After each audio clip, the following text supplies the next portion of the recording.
So welcome, everybody. It is very cool to be with you tonight, and I thank you for coming to share with me. I love and I welcome every opportunity to share. So thank you for joining with me. So let's take a moment just to get into our bodies a little bit more and to settle into ourselves, to become a little bit quieter, a little bit more centered. So if you're comfy to close your eyes, please do. And the only reason I'm not going to is because people are kind of wandering into the chat room. But if you're comfy to close your eyes, please do. And if not, it's okay too. And maybe put a hand on your heart center in the middle of your chest. And just take a breath in, a deep, slow breath in. And as you breathe in, just have the awareness that you're breathing into your heart center in the middle of your chest, that's where your breath is going in. And that's where your breath is going out.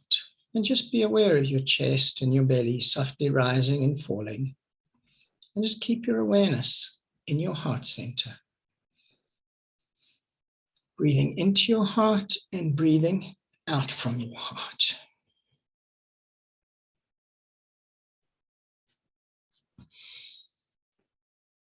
Slow, deep breaths as slowly as you comfortably can without straining. And if your mind wanders, just come back to your breath. Come back to the awareness of your breath moving in and out of your body.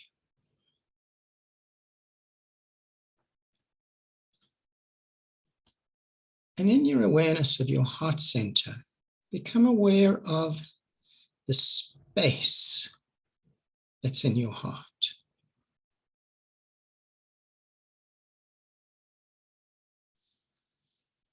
And become aware of the texture of your heart.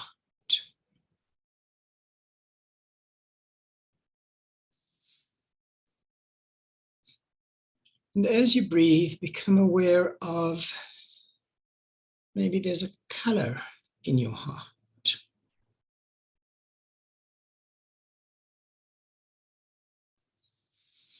And maybe there's a sound in your heart.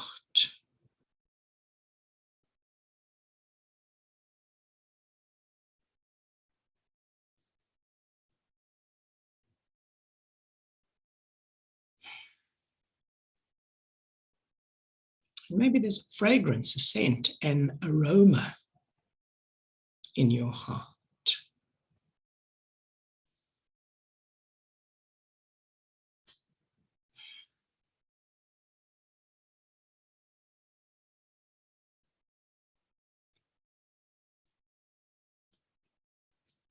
Take a breath in, a deep, slow breath in.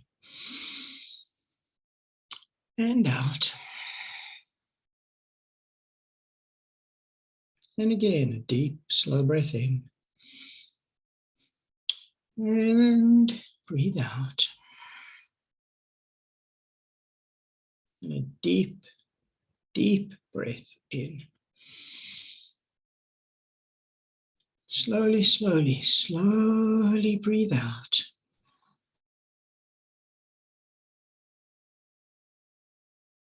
And slowly open your eyes.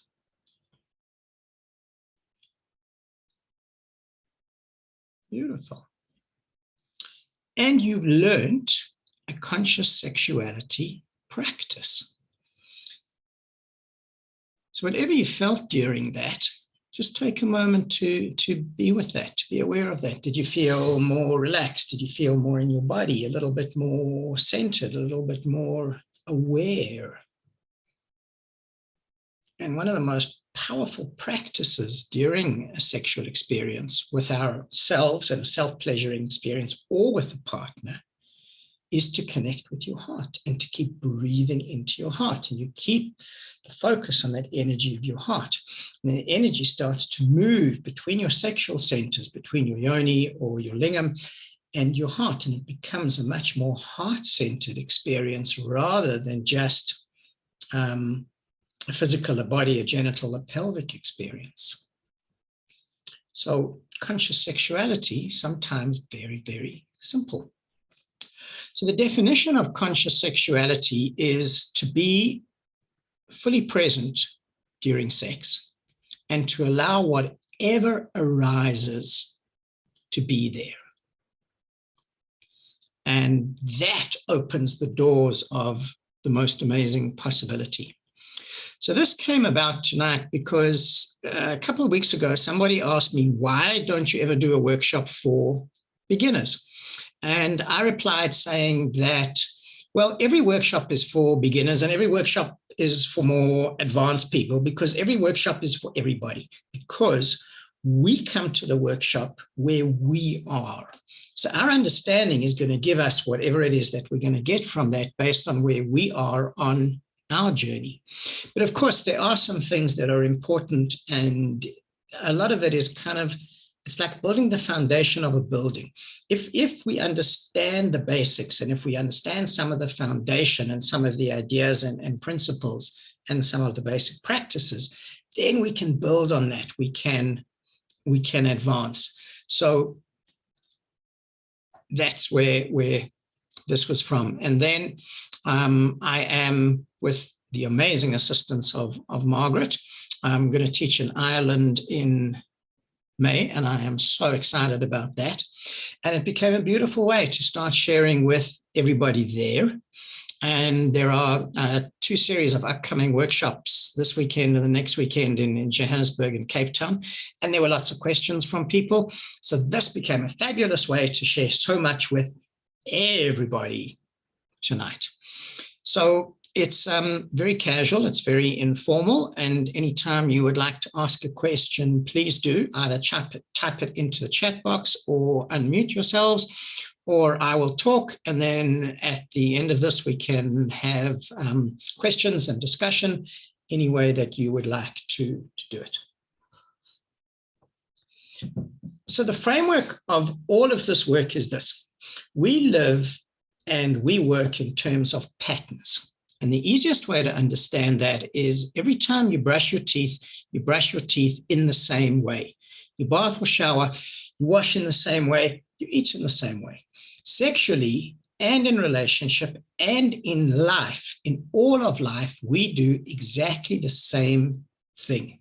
We live in patterns. Now, the patterns that we live in are in the mind and they're in the body. And that's really important, especially when it comes to sex and pleasure and sensuality. And we will talk a little bit about what the difference between all of those are. But our body is going to do what it's been patterned and conditioned to do over time. So often we have sex, we make love, we experience pleasure in the same way. It follows the same kind of pattern, and that's what we do.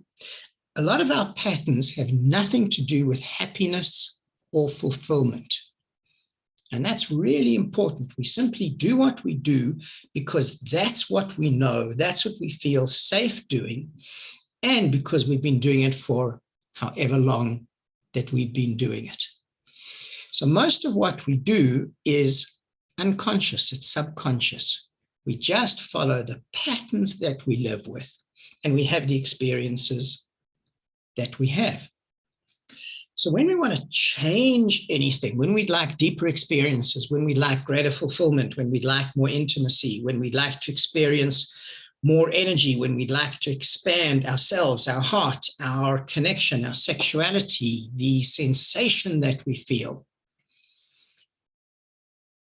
it's a process of unlearning and of learning and of creating a space that allows something new to emerge. And it's all there within us. It's in our bodies, it's in our hearts, it's in our energies. And what we do is allow more of ourselves to be expressed as a natural flow and as a natural expansion of who we are, rather than saying that we have to fix something, we have to heal, we have all of these issues. And it's a very, very interesting concept, because the traditional tantric concept, and let's digress here for a moment. There are two streams of tantra in the world. The first, that most people hear the word tantra and immediately they think of sex. And that's much more of what we call neo-tantra. So in the 60s, there was this big rise of sexual freedom and, the whole flower power era. And I was born in 1964, so I didn't get much of that. And in conservative South Africa, I don't think we got a whole lot of that anyway. But that's kind of the neo-tantric stream. The other, traditional tantra, is a spiritual tradition that's over 7,000 years old, that has a continuous lineage, a continuous body of knowledge, of study, of practice that has been around for a really, really long time. And some of the practices intersect, but in traditional tantra, there's not a great deal of sexuality. So it's quite important just to have the awareness that there are different streams of tantra. And the traditional tantric perspective on healing is that nobody really needs to be healed. What we do is connect more with the essence of who we are. And in this, we unravel, we unwrap, we move through, we move past the emotions, the stories, the things that we haven't digested, the shadows that are keeping us doing what we're doing, keeping us in our patterns. And the more that we do that, the more things change in our lives as a natural flow of that, rather than trying to fix them, trying to heal them, trying to change, because that often ends up as a struggle. And the more resistance, the more we push, and the more we push, the more resistance. And as soon as we can just relax into so much and into ourselves, so much happens all by itself. And so many of the practices are simply about connecting with who we are. And that's where things flow. So there are two models of healing in the world, and every healing modality, regardless of what it is, fits into one of these. So the first is a theory that's based on pain. And it says, in essence, I have a pain and I want the pain fixed. So if you have a sore knee, all that you want is your knee fixed. So you're going to go to physio or acupuncture or whatever you're going to do until your knee gets fixed. But the focus is the pain. Is the pain better? Is the pain less? So it's quite a contractive model, because it's all about the pain. And that's all that we want to do. The other model is about expansion and possibility. And it says, what could I do if my knee wasn't sore? So I could dance, I could go to yoga, I could get into all sorts of cool sex positions. And it's about creating a space of possibility within us that allows the expansion, that allows us to flow, that allows things to change instead of us trying to make them happen. So we're not pushing, we're not resisting, we're simply saying there are other ways to do things. And when we do this, we start to see how many possibilities exist in any situation, how many things that we can see. And part of what I do with people that I work with is I teach a lot of questions. And the questions are really helpful, firstly, in engaging with our minds in a conscious way. So many of us have a very passive relationship with the mind. We just kind of accept our thoughts, and we think that because we think something, it's true. So we just kind of accept it. And our mind is just this kind of thing that overtakes us. We can have a more conscious, engaged relationship with the mind, which means we can start to see and become aware of different aspects of the mind when different elements of our mind are present. And we can start becoming aware of that just because I'm thinking something, it doesn't mean it's true. It's just a thought. And there's a whole lot more in any situation than we thought of before. So what we tend to do very often is we focus on the limitation. We focus on the problem. We focus on the contraction. And there's a really powerful question that can start to change this. And the question is, what else is there? And that's not about suppressing anything. It's not ignoring it. It's not denying it. It's saying, I'm feeling really sad. And if I can go into the depth of my sadness, something in that's going to shift. But in that sadness, I can ask, what else is here? And I can look outside and I can see maybe the sun's shining, and maybe there's birds, and there is someone that I love, and the tea that I have is really delicious. And it simply starts to open to a possibility. It says, there is something more. And in the more, we can actually find some movement. We can find some kind of flow, because everything in this is about energy. So all energy has frequency. Every color has a frequency. Every sound has a frequency. Every organ in the body has a range of optimal health. Anything above or below that is not healthy. Every emotion has a frequency. And what's been discovered through some research, there was a guy who hooked people up to a machine similar to an ECG machine, and he got people to feel certain emotions, and he found out that we all graph them in pretty much the same way. The triggers are different. So what makes you anxious is different to what makes me anxious, but the pattern of that is pretty much the same. So it's very much all about energy. So energy is like a river. It needs to move. It needs to flow. If it's not flowing, behind where the water gets blocked, it gets dirty and nasty and full of junk, and all sorts of mosquitoes build up there. And often those become the points of blockage in our lives. So we get to that point and we don't know how to get past there. So we swirl around, we back off, we come back to the same thing again, because those are the patterns. So we find ourselves in the same kind of relationship, or we find ourselves attracting the same kind of person, or the same thing keeps happening in the job. It doesn't matter how many times we go somewhere else to work, the same thing keeps happening. And even in our relationships with ourselves, with our children, with lovers, the same thing keeps happening, because those are simply the patterns. And a lot of that is just because energy isn't moving. So we tend to focus on that blockage. We tend to focus on that one stream in this whole river of possibility. And when we start to say, in this river, there are so many different streams that I could swim in, we start to open to see there are other ways to do things. So it's kind of almost like having a sore neck. If you've got a sore neck, that's about all you can see because you can't move your neck. But if your neck loosens up, it's, wow, look what's there and over there.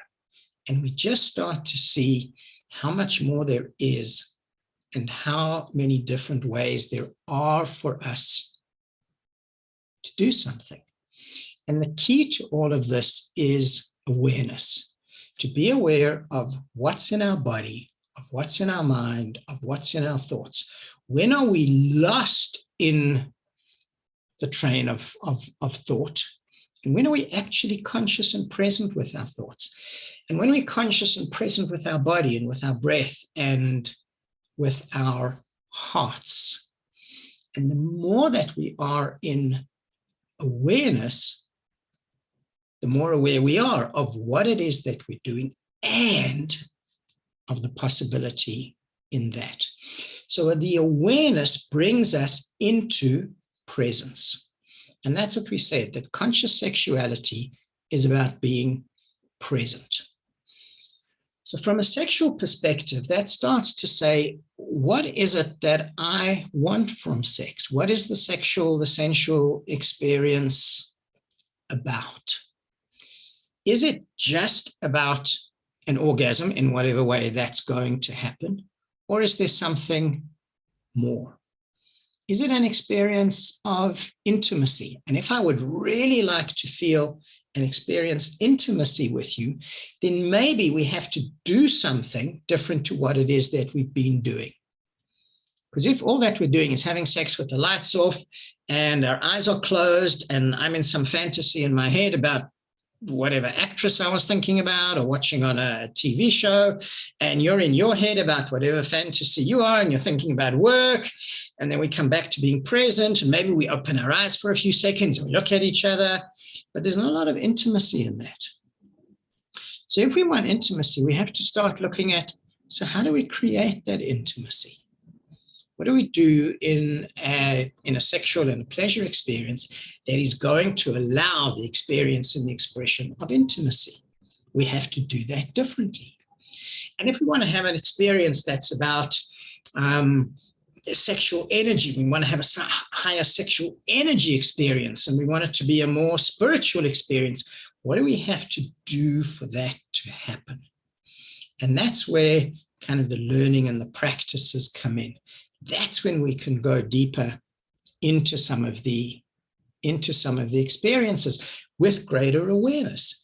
And in that awareness, what we find is that so many things arise in our experiences, which means often anger can come to the surface and insecurity, so many different things. And then our sexuality becomes a way into a beautiful journey of personal exploration, of personal growth, of personal understanding of myself. So our sexuality is not in a vacuum. And for a lot of people, sex is in this little box that we bring out in very specific circumstances and a very specific context. We use it and then we put it away again. And our sexuality is connected to every part of who we are. And so much of who we are plays out and expresses itself in our sexuality. So the greater awareness and the more we understand that this is an experience of energy in the body, it becomes an expression of greater creativity. It becomes an expression of more of the heart and more of the throat. And over the last couple of weeks, so for a long time, I've been working a lot with the connection between our genitals and our throat. And over the past weeks, the importance of the throat has really, really come to the fore of my awareness. And on the weekend, I went to assist a friend of mine on a retreat. And I taught a couple of sessions on the retreat. And one of the reasons I love to teach is I say things, and as I say them, I realize, wow, that's something new. And it's become such a beautiful space of learning for me. And on the weekend, this dropped and landed in such a big way. One of the reasons that the throat is so important is this is the connection between our head and our bodies. And that never kind of landed for me as deeply as it did. This is where so much happens because of that connection. It's not only that it's such a powerful energy center, and it actually is an amazing center of arousal, but it's the connection, because this is between our throat and our neck, between our head and our bodies. So we spend so much time kind of in the connection between genitals and heart. We want to move the energy to the heart, and then we want to move it to the higher centers. But if this isn't open, if the energy here isn't actually moving, that energy cannot move. And what becomes very interesting, a little bit deeper, this is quite a digression, but it's really interesting. I wrote a piece a while ago called Enter from Within. And enter from within was that we tend to kind of engage with arousal from the outside. So if I am with a lover, I'm going to be touching and caressing her yoni, and we think that that's where the arousal is coming from. When we enter from the throat, when the awareness is from our throat and the awareness is from the heart, we're actually kind of turning things around a little bit, or we're taking a 180-degree shift to say, from here, I can start to become aroused. And the energy of that can actually drop down the body. And the arousal is coming from inside. And over the last couple of weeks, I've been sharing some of this with some of the people that I'm working with. And today was the first time I did it with somebody as a meditation. And it was such a powerful experience. So it changes the perspective, because we think the arousal is from the outside. And very often we're looking for arousal in something outside.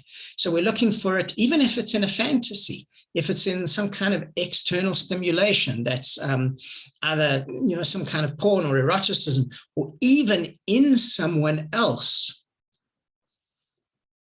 And when we change this, the arousal is actually coming from inside of us.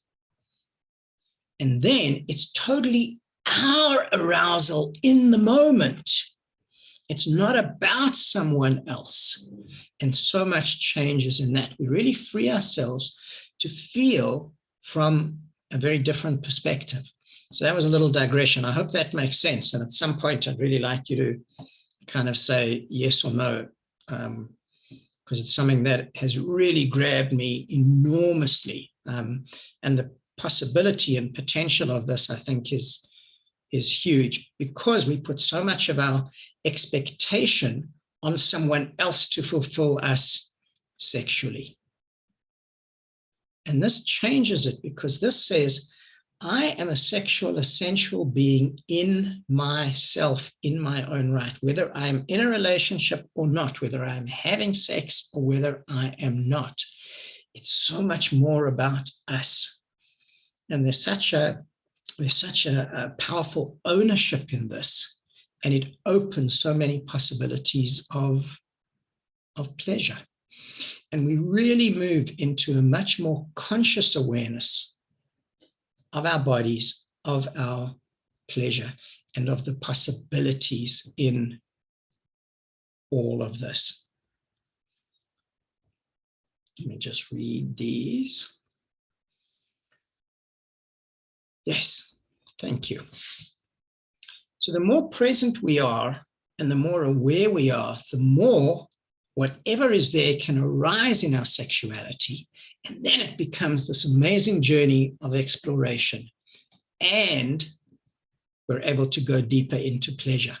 Because what we're doing then, from this perspective, is we're not saying that we don't have issues, and we're not saying that we don't have things that would be fabulous for us to be able to do differently in our lives and to have deeper relationships and to change the patterns. So as we go deeper into ourselves, those are the blockages, those are the things that arise, and then we can look at them. Instead of coming from the perspective of, I need to be fixed, I need to be healed, I need to change, to say, no, all of this beauty, this power, this possibility is within us. And it's even made me aware lately, and this might be a little bit of a left field perspective on things. I've been thinking, because you have to know, I get an enormous amount of emails, of courses, of so many different things that people are sharing. And there's been a lot lately coming about manifestation and creation. And I've actually started thinking, I'm not sure how much it is that we actually really create from that perspective, because it's there. All that we're doing is kind of uncovering it, and we're connecting with it. So it's just an interesting little digression. And from that perspective, a lot of what I want to share with you tonight and in all the workshops and everything else, it's just simply stuff to think about. It's not necessarily right or wrong. It's just, here's a perspective. Let's think about it and let's see what might be there for us. We just open some possibilities in that. And it just allows us to look at what we think, how we think, what we do, and what could we do, because we're moving from a what should we do into what could we do. And when we become more conscious in our sexuality, we start to move away from the should. So a lot of the should in the world is based really on a porn model of sex. And a lot of sexual advice is based on a porn model of sex, which is very much about performance. It's very much about a goal-oriented sexual experience, so the goal of that being an orgasm. It's very much about some kind of penetration. It's about somebody giving you the orgasm, somebody making you come.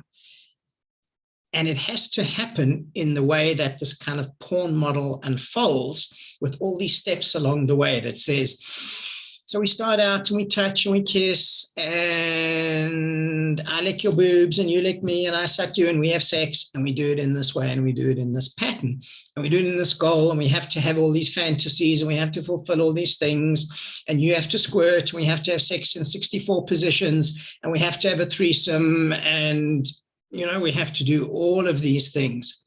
So that's what porn gives us.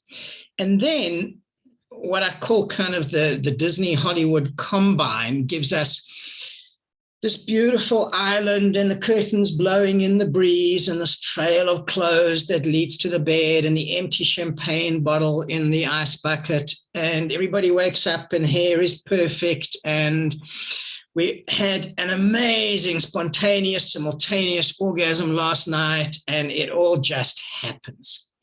And all of those, between the two of those, because they're no different, they're both fantasies, all they do is give us an illusion. And in a movie, I was talking about this the other day, you never see somebody saying, no, I don't like it when you do that. Don't touch my breast like that, because it all just happens. And we know how to be these amazing lovers. But if you think about the sex education that we get, and I can only really talk from a South African perspective, not exclusively, because I talk to people around the world and there are a lot of similarities. Most of our sex education is fear-based. It's how not to get pregnant or how not to get someone else pregnant, how not to get HIV or STIs. And there is very little education for pleasure. So we get some biology. And if you look at the diagrams in sex ed, and you have to say, okay, so now I have to try and find your clit based on that picture because your body looks nothing like what, and absolutely takes us into incredible overwhelm because there's no connection between that. But we don't get education for pleasure. And that's what's really important. We don't get education for the heart, for intimacy. We don't get education for a context of pleasure. We get almost no education for the connection between sex and spirituality. To see sex as an energy experience, to see what else could we do with our sexuality. So we get a lot of judgment and we get an enormous amount of fear. And in our world, that puts us kind of quite deep into what we generally call the shadow, which are the parts of ourselves that we have disconnected or been disconnected from through judgment, through stress, through trauma, through things like that. And the parts of ourselves that we haven't allowed because they are not acceptable. And if we reveal these, we face rejection. We make ourselves extremely vulnerable. But our sexuality is one of the deepest parts of who we are, with some of the greatest possibilities, not only of growth and expansion and connection, but also of healing so much that has happened to us. And a lot of it has nothing to do with sex, and it has everything to do with sex, because it's not in a vacuum. And our sexuality is the most integral part of every aspect of ourselves. And just for example, in terms of creativity, and I'm not even going to talk in terms of like, you can use the power of an orgasm to manifest things. We're not even kind of going anywhere near there.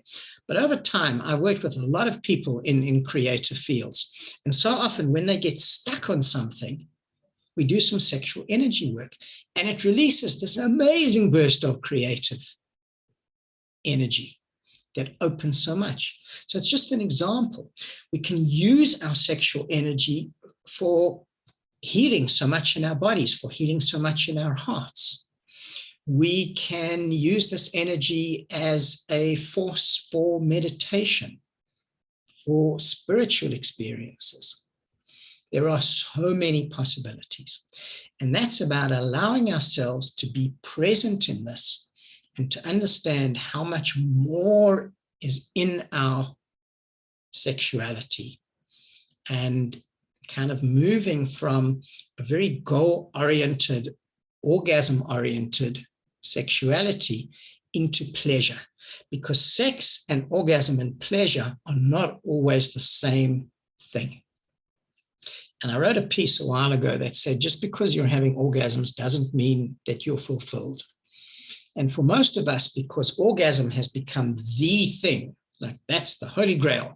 How many orgasms? How big? How many times did I make you come? And was it as good as it was last week? Or was it the best orgasm ever? A lot of that isn't about pleasure, because it's about this model of performance that says, I'm the one who has to make you come and you have to buy into this whole thing. And if I do this fabulously, I wear Superman t-shirt tomorrow and everything is so fantastic. When we start to look at this, we start to say, so what is pleasure really? And sometimes pleasure is in that really beautiful little moment of you touching my hand for 2 minutes. And maybe it's in 3 hours of beautiful massage. And maybe it's in, according to an article about Sting years ago, 8 hours of tantric sex. And then he kind of came out and he said, well, like 2 hours was a movie and an hour was supper. And then, he sort of kind of backpedaled a little bit on that. But maybe it's in all of these different things. And pleasure is actually in being aware and being present.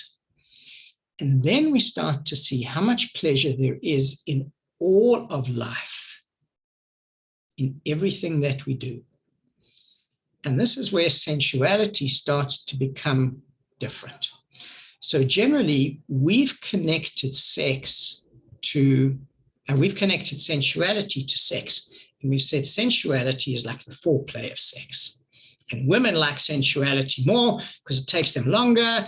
And a lot of guys just kind of do this because ultimately it's going to get them what they want. Sensuality is how we experience life. It's how we experience the world. It's how we experience each other through our senses, through sight, through sound, through taste, through touch, through smell, through all of these things, through the taste of my tea and the feel of the warmth of the cup and the chocolate that I had just before, and the fact that I can see some of you guys, and the fact that I can read the messages that you put there. So sensuality has the power to bring us into presence. And there are so many beautiful ways to do this. And one of the ways that we do this is with a whole range of what we call micro practices. And sensuality is such a beautiful and easy way to express this. So think about when you wake up in the morning. Before you get out of bed, before you do anything, before you open your eyes, just to take a few moments to be aware of how your body feels. No judgment, no analyzing anything, just the simple awareness of how your body feels. And when you get out of bed, to take 2 breaths to really feel your feet on the floor. And if you want to deepen that, really feel the earth beneath your feet. Doesn't matter how, you might be on the 10th floor of a building. Just feel the earth beneath your feet for 2 breaths. And the first sip of coffee in the morning, to really smell that and really breathe that in and really taste the first sip of the coffee. And when you open the door, to feel the air on your skin. It doesn't matter if it's hot, it's cold, it's raining. Just those few moments of really being there. And it's these little moments in the day that start to bring us into greater awareness. And the more of those moments that we have, the more aware we become. And one of the interesting things that this does, and it's actually, I was writing a piece about this earlier, and it's something that I talk about a lot. What it does is it relaxes us. Because as soon as you're present, you're more relaxed. So what's happened over time is we live lives of incredible stress and tension. And it's become such a default setting that we don't even realize it. And the last 2 years in the world certainly has not helped at all. But it happens from the time that we're really small. And it's where a lot of the patterns in our bodies are formed. So this is what happens. Every time we are stressed or something traumatic happens to us, and it doesn't have to be major stress, we contract because that's our body's natural expression of protection. We contract. We don't release the contraction after the experience.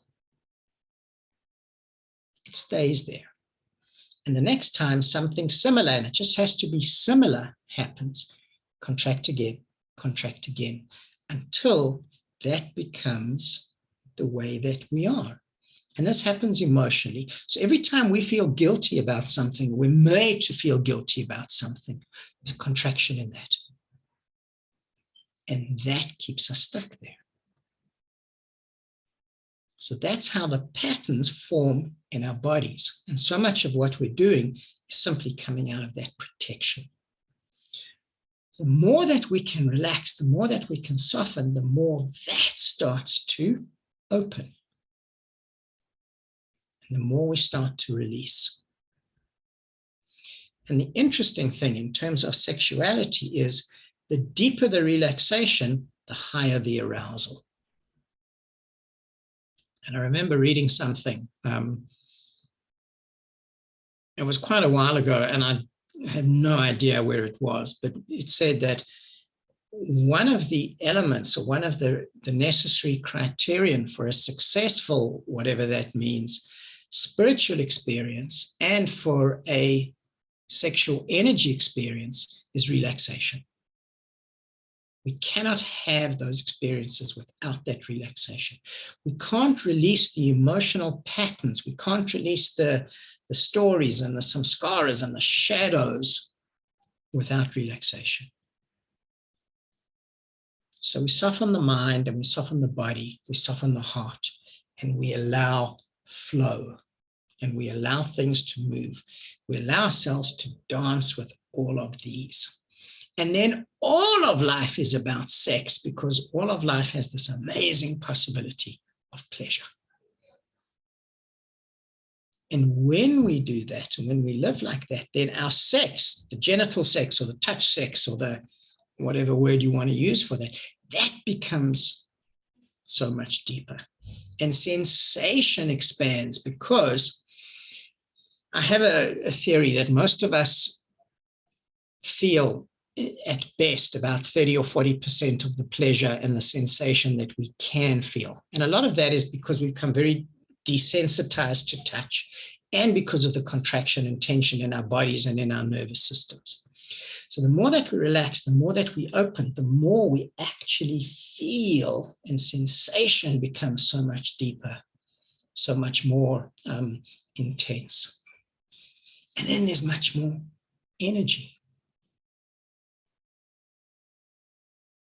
So our sexuality is this vital part of the journey of healing, of growth, of spirituality, of everything that we are. And that's why every workshop is for everybody. It's like on Saturday in Joburg, I'm teaching a Taoist workshop called Taoist Sexual Energy Massage. So it's a very sentimental workshop for me because it's one of the first workshops that I started teaching more than 20 years ago.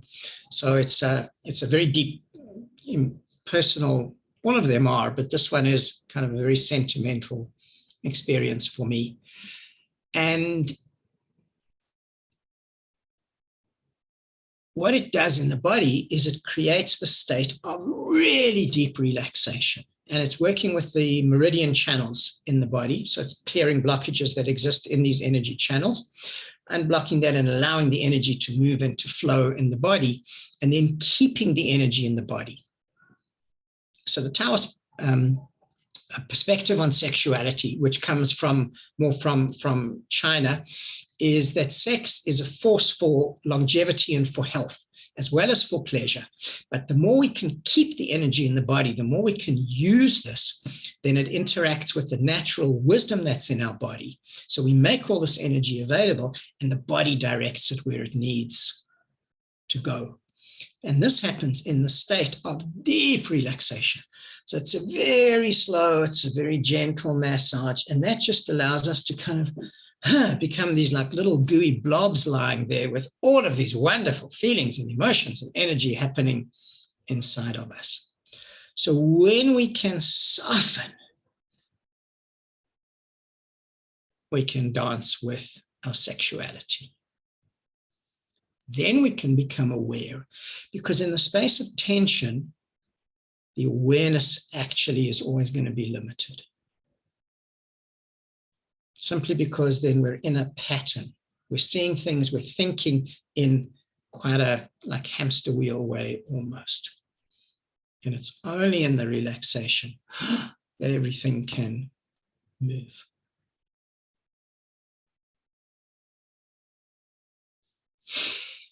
Which is quite a lot of stuff.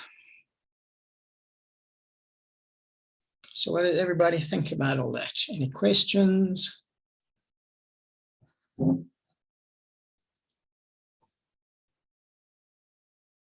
If you would like to unmute yourself and say anything, that's absolutely fine. Or type it in the chat box.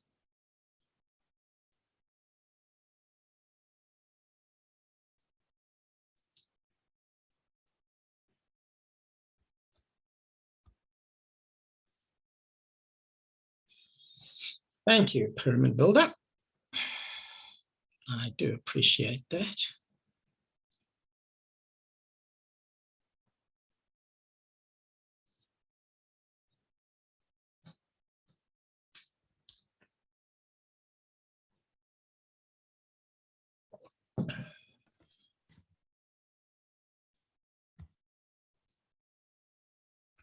And if you'd like to ask any questions about the workshops, of course you can as well. I've got a question. Sorry, we're having a blackout. Just you can't see me with my camera on. That's okay. I work with chronically fatigued women, and I've experienced it myself. What is the connection between suppressed sexuality and fatigue? Because for me, they go hand in hand. Absolutely. So firstly, an element of our sexuality is vitality and life force. Yeah. So if life force isn't flowing, then of course we're going to be tired and we're going to be drained.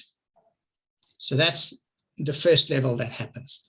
The second is that it means that energy in the body isn't moving, and often that's because of tension.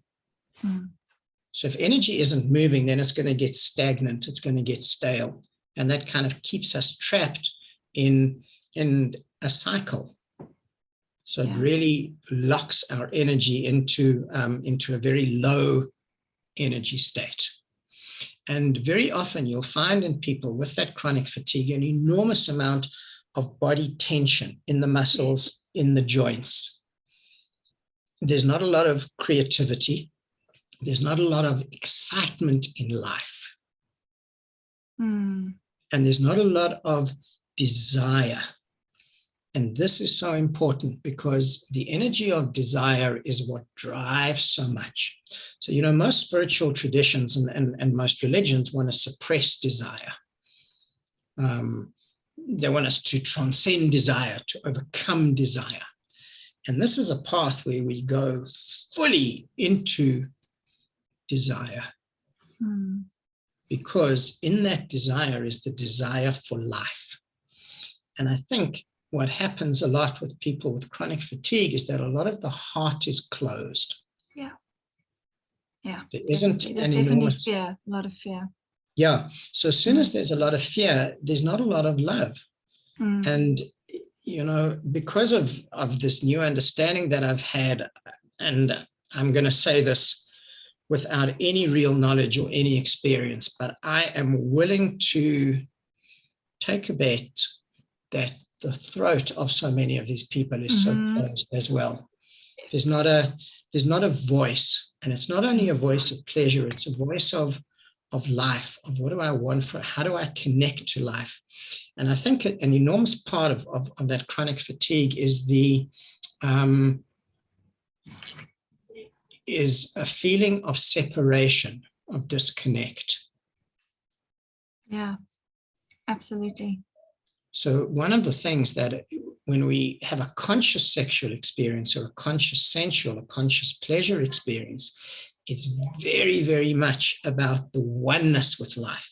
And that's one of the reasons that we chase orgasm so much, is because that's a moment of oneness. Even if it's only 5, 10, 15, 20 seconds, that's what it is, where we can kind of dissolve into that oneness. When we can do that consciously, so when we can be, for example, in an expanded orgasmic state, which is much more of an energy experience, that's filling the body with this energy. And that's very, very different. So it's very much about the connection and that feeling of being part of life, not separate. Yeah, thank you. That makes a lot of sense in relation to what I'm feeling and working with, and what's coming up with a lot of women. Yeah. And a lot of that can change, and I think the body becomes the key to this rather than the mind, because the mind often, so especially at the beginning of a healing journey, the mind is where all the resistance is. And this is important because the mind, there's a big part of our mind that is concerned with what it calls safety. That safety is doing what we do because we know it. That's all. So we just kind of get locked into the pattern of that. Yeah. And the mind is where the resistance is. So that saying, better the devil you know. We stay in unhappy relationships and unfulfilled jobs and everything else simply because we know them. Yeah. And for a lot of people, change is scary.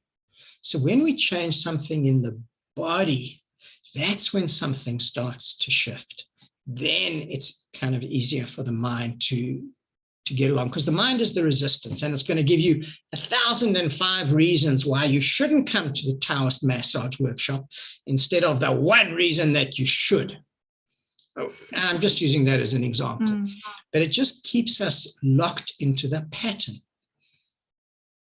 So through the body moving, through the body being touched, through the body breathing, that's where it starts to move and to shift.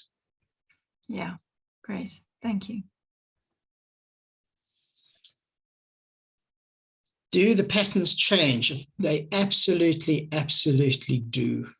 And over the past little while in my life, I've been through some really intense experiences, feelings, all sorts of things. And I can tell you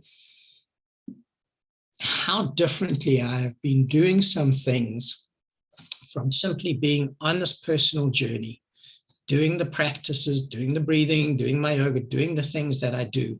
And I see how different these are.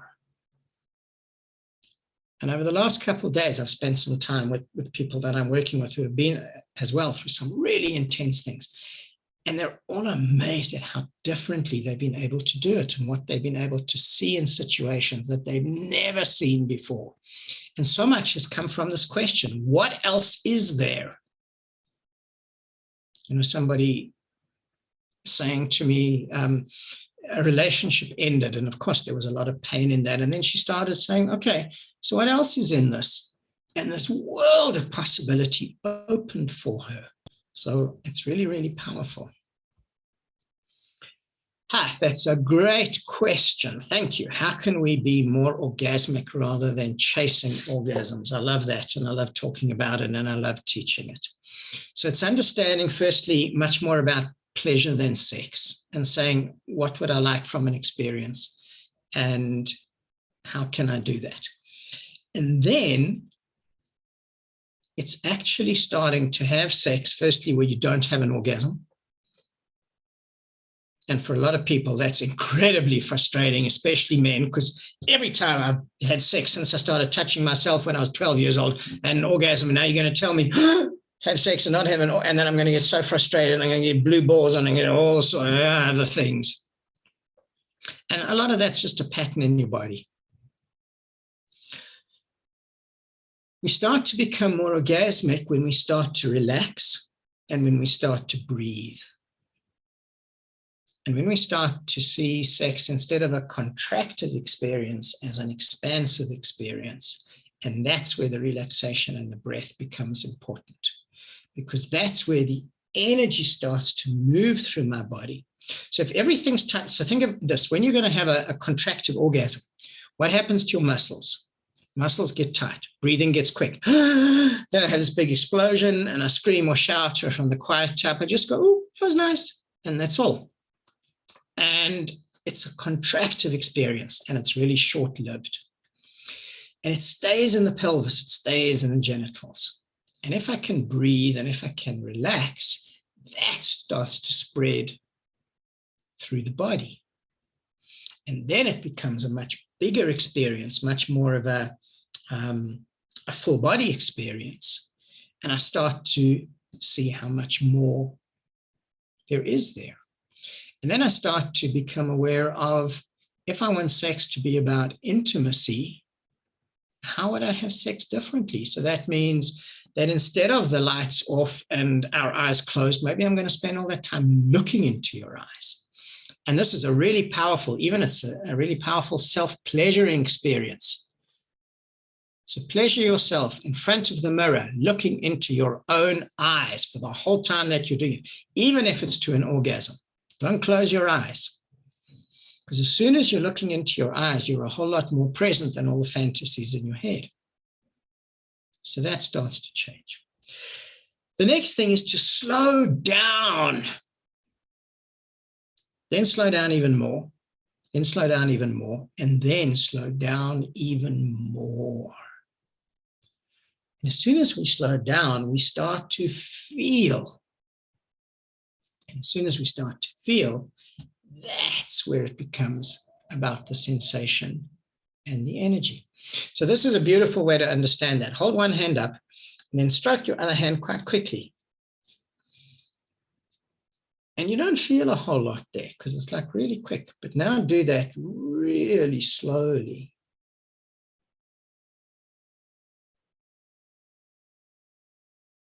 You become aware of how much you feel. And part of the shift from or becoming more orgasmic is also, the mind is involved in a lot of that. And it's the awareness and starting to think about, read about, learn about the fact that there is a whole lot more to sex than just orgasm. And to think about, so sometimes orgasm is actually a limitation, because orgasm ends the experience for most of us. And my joke for men is it should be called going, not coming, because after that, most guys just want to fall asleep. If it's about the energy, and I did write a piece a couple of years ago, and it's one of my favorite pieces, I really like it, and it says, let the orgasm be the beginning, not the end. So we see orgasm as the end, it's the goal. So when we move out of a goal into an experience, it naturally starts to be more orgasmic. And then it's really learning and practicing things like expanded energy orgasm, teaching that next week in Cape Town, the different massage, touch experiences, water massage. So many of these are simply about doing different things with our body, doing different things with our genitals that are not only about an orgasm.